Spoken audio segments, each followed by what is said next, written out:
Okay, so the floater. For those that maybe haven't done it with us or haven't done a floater before, we call it floater because you get to choose your own adventure as far as when you want to do this. We're going to open it at 9:30, and I'm only doing that because I'm going to have all my weights out here for the RX men doing the deadlift ladder.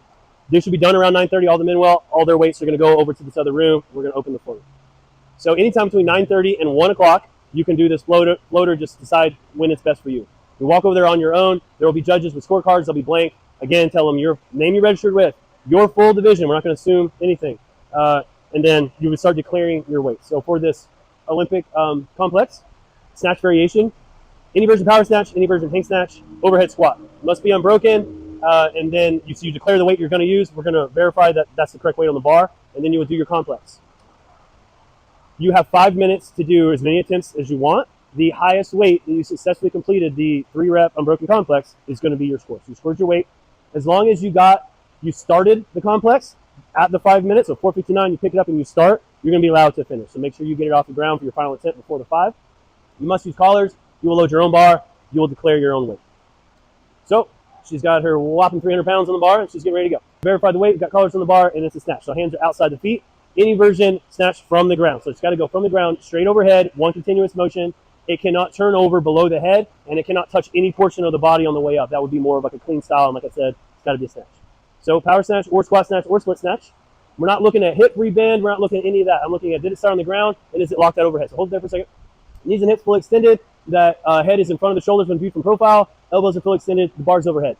Basically, just get the bar over the middle of your head. Not in front, not too far behind, because then you're going to be walking all over. You've got to be still. You've got to have it locked up. She finished the snatch. She goes to the hang. The hang is anywhere between the hips and the knees. She can't go any lower than the knees. She has to go at least as low as the hips.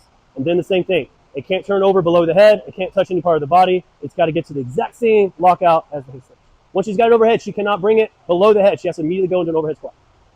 At the overhead squat, we look for the hips to go below the top of the knees. We'll do another one here in a second. And then when she stood up, you notice she took a little baby step forward. That's fine. As long as she stays within her designated work area, you can't walk into another lane because we will have multiple lanes.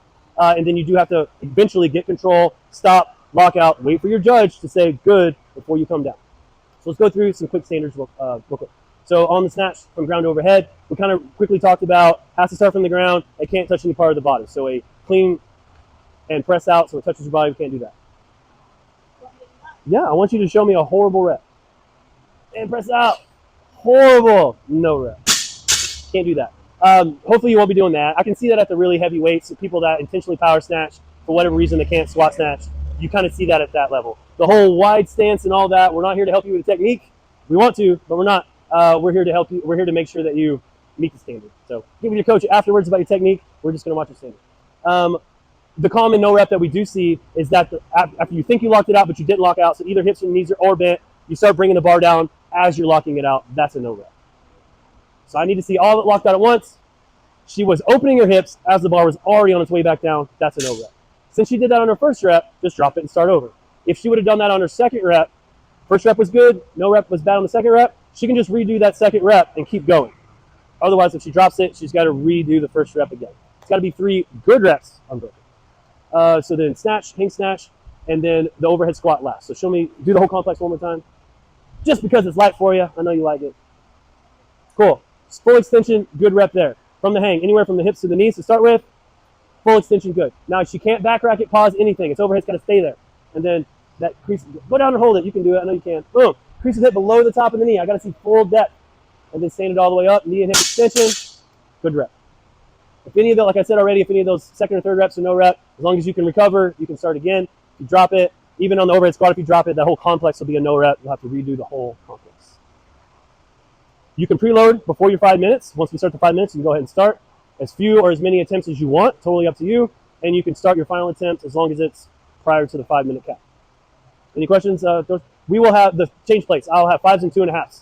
2.5 will be the smallest change plate. You're going to have plenty of weight. And if you don't think you have enough, I'll find you some more. Any questions? Let us know.